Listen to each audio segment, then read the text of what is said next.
খিজির আলাইহিসসালাম, মুসা আলাইহিসসালাম, কে বেশি জ্ঞানী? হযরত মুসা আলাইহিসসালাম ছিলেন বনী ইসরায়েলদের একজন মহান নবী। তিনি ছিলেন একজন অলঙ্ঘনীয় নবী, যার মাধ্যমে আল্লাহ তাআলা বনী ইসরায়েল জাতিকে পথ প্রদর্শনের জন্য তাওরাত অবতীর্ণ করেন। অন্যদিকে হযরত খিজির আলাইহিসসালাম সম্পর্কে উলামায়ে কেরামগণ দ্বিমত পোষণ করেছেন। কেউ বলেন তিনি একজন নবী ছিলেন, আবার কেউ বলেন তিনি একজন আল্লাহর বিশেষ ওলি ছিলেন। একদিন হযরত মুসা আলাইহিসসালাম তার কওমের মাঝে বসে তাওরাত সম্পর্কিত গুরুত্বপূর্ণ আলোচনা করছিলেন। তিনি তাদের সামনে হিদায়াতের কথা বলছিলেন, আল্লাহ তাআলার নির্দেশ ও বিধান তুলে ধরছিলেন। আলোচনার এতটাই জ্ঞানে পরিপূর্ণ ছিল যে উপস্থিত এক ব্যক্তি দাঁড়িয়ে বলে উঠল, হে মুসা আলাইহিসসালাম, আপনি তো আমাদের সামনে অত্যন্ত জ্ঞান গর্ব ও মনজ্ঞ একটি বক্তব্য রাখলেন। আপনি তো নিঃসন্দেহে একজন মহান আলেম। বলুন তো, এই পৃথিবীতে আপনার চেয়ে বেশি জ্ঞানী আর কেউ আছে কি? হযরত মুসা আলাইহিসসালাম তখন বললেন, না, বর্তমান দুনিয়ায় আমার চেয়ে বেশি জ্ঞানী কেউ নেই। এটি ছিল নবী হিসেবে তার দৃষ্টিভঙ্গি, কারণ নবীগণ আল্লাহ তাআলার পক্ষ থেকে ওহী লাভ করেন, গায়বী এলেম, অদৃশ্য জ্ঞান পান, এবং তাই তিনি যা বলেছিলেন তা তার উপলব্ধির আলোকে ছিল।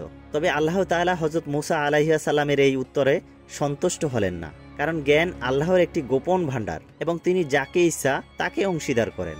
সুতরাং সঙ্গে সঙ্গে ওহী নাজিল করলেন এবং হযরত মুসা আলাইহিসসালামকে জানালেন, হে মুসা, এই পৃথিবীতে এমন একজন ব্যক্তি রয়েছে যিনি তোমার চেয়েও অধিক জ্ঞানী। এই সংবাদ শুনে হযরত মুসা আলাইহিসসালামের মনে এক গভীর আগ্রহ ও তীব্র বাসনার জন্ম নিল। তিনি সেই মহান জ্ঞানীর সাক্ষাৎ চান। তখন তিনি তার প্রভু আল্লাহর দরবারে বললেন, হে আল্লাহ, আমি সেই ব্যক্তির সাথে দেখা করতে চাই যার জ্ঞান আপনার দেয়া বিশেষ রহমত দ্বারা পরিপূর্ণ। আল্লাহ তাআলা বললেন, তুমি তাকে পাবে মাজমাউল বাহরাইনে, দুই সমুদ্র যেখানে একত্রে মিলিত হয়েছে, সেই সঙ্গমস্থলে। হযরত মুসা আলাইহিসসালাম তখন জানতে চাইলেন, আমি কিভাবে তাকে চিনব হে আমার প্রভু? আল্লাহ তাআলা তখন বললেন, তুমি একটি মাছ রান্না করে ঝুড়িতে রাখবে। যেই স্থানে সেই মাছ পুনরায় জীবিত হয়ে উঠে সেখান থেকে চলে যাবে, বুঝে নিও সেই স্থানেই তুমি আমার বান্দা খিজিরকে পাবে। হযরত মুসা আলাইহিসসালাম তখন একজন যুবক সঙ্গী হিসাবে বেছে নিলেন ইউশা ইবনে নুন, যিনি পরে নিজেও একজন নবী হন। হযরত মুসা আলাইহিসসালাম এবং ইউশা রওনা হলেন দীর্ঘ সফরে। সাথে কয়েকটি মাছ রান্না করে ঝুড়িতে নিয়ে বেরিয়ে পড়লেন। দিন রাত ধরে তারা হেঁটে চললেন। অবশেষে ক্লান্ত হয়ে একটি পাথরের পাশে বিশ্রাম নিলেন। ওই পাথরটি ছিল অসাধারণ এক স্থান, কারণ সেখান থেকে আবে হায়াত অর্থাৎ আমরত্বের পানি বের হতো। এটি এমন এক পানি যা যদি কোনো মৃত বস্তুর গায়ে লাগে সে জীবিত হয়ে ওঠে। হযরত মুসা আলাইহিসসালাম তখন ঘুমিয়ে পড়লেন। ইউশা ইবনে নুন তখন পাশে বসেছিলেন এবং ঝুড়িটি সেই পাথরের পাশে রেখে দিয়েছিলেন। ঠিক তখনই সেই পাথর থেকে বের হওয়া কয়েক ফোঁটা পানি রান্না করা মাছের গায়ে লেগে যায়। সাথে সাথে অলৌকিকভাবে সেই মাছটি জীবিত হয়ে উঠল এবং লাফিয়ে সোজা সমুদ্রে চলে গেল। এই ঘটনাটি ইউশা ইবনে নুন নিজ চোখে দেখেছিলেন। তিনি ভেবেছিলেন হযরত মুসা আলাইহিসসালাম জেগে উঠলে এই বিষয়টি তাকে জানাবেন, কিন্তু তখন হযরত মুসা আলাইহিসসালাম গভীর নিদ্রায় নিমগ্ন ছিলেন, তাই তিনি বিরক্ত করতে চাইলেন না। পরবর্তীতে হযরত মুসা আলাইহিসসালাম ঘুম থেকে জেগে উঠলেন এবং তাদের যাত্রা আবার পুনরায় শুরু করলেন। সারাদিন হাঁটার পর রাতে তাদের ক্ষুধার অনুভব হলো, যা আগে হয়নি। তখন হযরত মুসা আলাইহিসসালাম বললেন, আমরা যে মাছ রান্না করে এনেছিলাম সেটি বের করো, একটু খাই। তখন ইউশা ইবনে নুন বললেন, হে মুসা, আপনি ঘুমিয়ে পড়ার পর আমরা যে পাথরের পাশে বিশ্রাম নিয়েছিলাম সেখান থেকে সেই মাছটি জীবিত হয়ে সমুদ্রে চলে গেছে। একথা শুনে হযরত মুসা আলাইহিসসালাম বললেন, তুমি আগে বলনি কেন?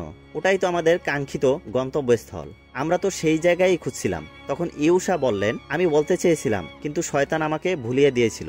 অতঃপর হযরত মুসা আলাইহিসসালাম এবং ইউশা আলাইহিসসালাম আবার ফিরে গেলেন সেই পাথরের স্থানে।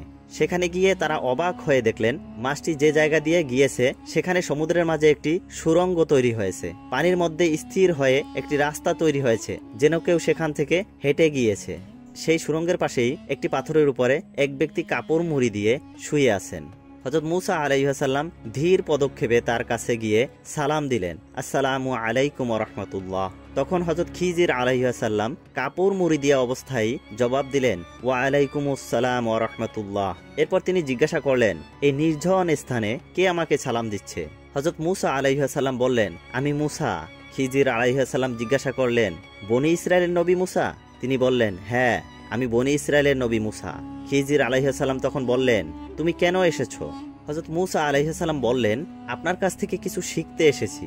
আল্লাহ তাআলা আমাকে জানিয়েছেন আপনি আমার থেকেও অধিক জ্ঞানী। আমি আপনার সফরের সঙ্গী হতে চাই এবং আল্লাহ তাআলা আপনাকে যে জ্ঞান ভাণ্ডার দিয়েছেন সেখান থেকে আমি কিছু শিখতে চাই। তখন হযরত খিজির আলাইহিস সালাম বললেন, মুসা, তুমি আমার সাথে ধৈর্য ধরতে পারবে না, কারণ যেসব ঘটনা আমার মাধ্যমে ঘটবে তার তাৎপর্য তোমার কাছে পরিষ্কার হবে না এবং তুমি প্রশ্ন করবে। হযরত মুসা আলাইহিস সালাম বললেন, আপনি যেই শর্তেই রাখুন আমি ধৈর্য ধারণ করব ইনশাআল্লাহ। আমাকে আপনার সফরের সঙ্গী হতে দিন। অনেক অনুরোধের পর অবশেষে হযরত খিজির আলাইহিস সালাম রাজি হলেন। তিনি বললেন, তুমি আমার সাথে সফর করতে পারো, তবে একটি শর্ত আছে। পথিমধ্যে আমি যা কিছু করব তুমি কোনো প্রশ্ন করতে পারবে না। যদি প্রশ্ন করো তাহলে আমাদের সফর এখানেই শেষ হবে। শর্ত সাপেক্ষে হযরত মুসা আলাইহিস সালামকে নিয়ে হযরত খিজির আলাইহিস সালাম রহস্যময় সফর শুরু করলেন। তারা দুজন একসাথে হেঁটে চললেন। দীর্ঘ পথ পাড়ি দিয়ে অবশেষে এসে পৌঁছালেন একটি নদীর তীরে। সূর্যের আলো তখন হেলান দিয়ে পশ্চিম আকাশে মিলে যাচ্ছে। চারপাশে সোনালি আলো ছড়িয়ে পড়ছে। নদীর পারে বাতাসের দোল খাচ্ছে কাশফুল। সামনে বিশাল নদী, যার জলধারা অপর রহস্য নিয়ে প্রবাহমান। ঢেউয়ের শব্দ যেন এক অজানা আহ্বান জানাচ্ছে।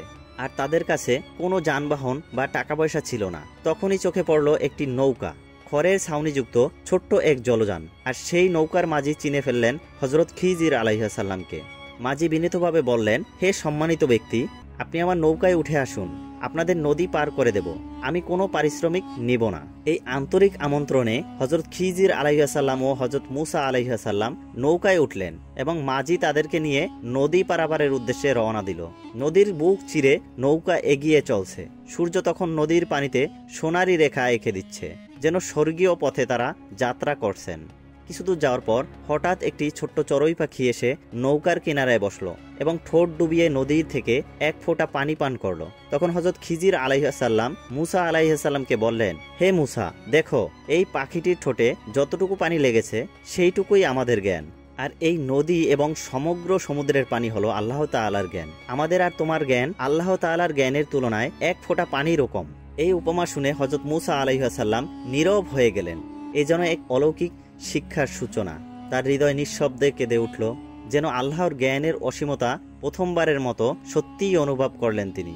কিছুক্ষণের মধ্যেই নৌকা নদীর মাঝামাঝি চলে এলো। ঠিক তখনই হযরত খিজির আলাইহিস সালাম হঠাৎ করে লাঠি হাতে নিয়ে নৌকার একটি তক্তা খুলে ফেললেন এবং তাতে ফুটো করে দিলেন। নৌকার ভিতরে কিছু পানি উঠতে লাগলো। মাঝি অবাক হয়ে দেখল, কিন্তু কিছুই বলেননি, শুধু চোখে পড়ল এক গভীর শ্রদ্ধা। হযরত মুসা আলাইহিস সালাম বিস্ময়ে চমকে উঠে বললেন, আপনি এটা কি করলেন? যে ব্যক্তি বিনা পারিশ্রমিকে আমাদেরকে সাহায্য করলো তার এত বড় ক্ষতি করে দিলেন, আপনি তার নৌকা ফুটো করে দিলেন, এটা তো সম্পূর্ণ ভুল কাজ। হযরত খিজির আলাইহিস সালাম শান্ত ভঙ্গিতে বললেন, আমি তো আগেই বলেছিলাম তুমি আমার সঙ্গে ধৈর্য ধারণ করতে পারবে না। হযরত মুসা আলাইহিস সালাম অনুতপ্ত হয়ে বললেন, আমার ভুল হয়ে গেছে, দয়া করে আমাকে ক্ষমা করে দিন, আমি আর প্রশ্ন করব না। হযরত খিজির আলাইহিস সালাম মাফ করে দিয়ে আবার পথ চলা শুরু করলেন। তারা আবার চলতে লাগলেন। কিছু দূরে যাওয়ার পর দেখা গেল একটি খেলার মাঠে কিছু শিশু খেলা করছে। সেই শিশুদের মাঝে হযরত খিজির আলাইহিস সালাম হেঁটে গেলেন এবং হঠাৎ একটি শিশুকে তুলে নিয়ে তাকে হত্যা করে ফেললেন। কোনো কোনো বর্ণনায় আছে তিনি তাকে জবাই করেছিলেন, আবার কোথাও বলা হয়েছে তিনি তার মাথা দেহ থেকে বিচ্ছিন্ন করে ফেলেছিলেন। শিশুটির দেহ নিথর হয়ে পড়ে রইল ধুলোমাটির মাঝে। মাঠ যেন মুহূর্তেই স্তব্ধ হয়ে গেল। এই ঘটনা দেখে হযরত মুসা আলাইহিস সালাম আর নিজেকে ধরে রাখতে পারলেন না। তিনি কাঁপা কণ্ঠে বললেন, আপনি কি করলেন? একটি নিষ্পাপ শিশুকে আপনি বিনা অপরাধে হত্যা করলেন, এটা তো সম্পূর্ণ অন্যায়। হযরত খিজির আলাইহিস সালাম তখন বললেন, আমি তো বলেছিলাম তুমি আমার সাথে ধৈর্য ধারণ করতে পারবে না, এবার তুমি আর ধৈর্য রাখতে পারলে না। হযরত মুসা আলাইহিস সালাম এবার বললেন, এটা আমার শেষ ভুল, এরপর যদি আমি আর কোনো প্রশ্ন করি তাহলে আপনি আমাকে আপনার সঙ্গ থেকে দূর করে দেবেন। হযরত খিজির আলাইহিস সালাম আবারও তাকে ক্ষমা করলেন এবং তাদের যাত্রা অব্যাহত থাকলো। তারা হাঁটতে হাঁটতে পৌঁছলেন একটি জনপদে, ইহুদি গোষ্ঠীর একটি গ্রাম। তারা তখন ছিল খুবই ক্লান্ত ও ক্ষুধার্ত। দিনের শেষ আলোয় গা ছমছমে পরিবেশ, পাখিরা নিরে ফিরছে, বাতাসের ধুলার ঘ্রাণ। হযরত খিজির আলাইহিস সালাম ও হযরত মুসা আলাইহিস সালাম সেই গ্রামের লোকদের নিকট কিছু খাবার ও পানীয় চাইলেন, কিন্তু তারা না শুধু অস্বীকার করলো, বরং অপমানও করলো এবং দূর দূর করে তাদেরকে তাড়িয়ে দিল। তাদের চোখে মুখে অভদ্রতা, কথাই ছিল অবজ্ঞা। তাদের এই নির্মমতা সত্ত্বেও যখন তারা সেই গ্রাম ছেড়ে যাচ্ছিলেন তখন দেখলেন একটি ভগ্নপ্রায় দেয়াল পড়ে যাচ্ছে। দেয়ালের অবশিষ্ট অংশ হেলে আছে, যে কোনো সময় ভেঙে পড়তে পারে। তখন হযরত খিজির আলাইহিস সালাম নিজ হাতে সেই ইট পাথর সাজিয়ে দিয়ে দেয়ালটি আবার মেরামত করে দিলেন। তার হাতের কাজ ছিল নিখুঁত। এক একজন নবীর শোভন স্পর্শে দেয়াল যেন প্রাণ ফিরে পেল।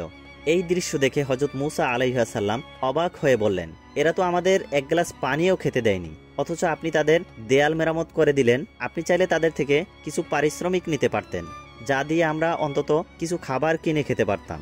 এইবার হযরত খিজির আলাইহিস সালাম বললেন, হে মুসা, আমাদের পথ এখানেই শেষ। তুমি আর ধৈর্য ধারণ করতে পারোনি। এটাই ছিল তোমার শেষ সুযোগ, এবং তুমি বলেছিলে এরপর যদি তুমি প্রশ্ন করো তাহলে আমার সঙ্গ ত্যাগ করবে। হযরত মুসা আলাইহিস সালাম নীরব হয়ে গেলেন। এবার তিনি আর কিছু বললেন না। তার চোখে মুখে ছিল নরম অনুশোচনা আর গভীর চিন্তা।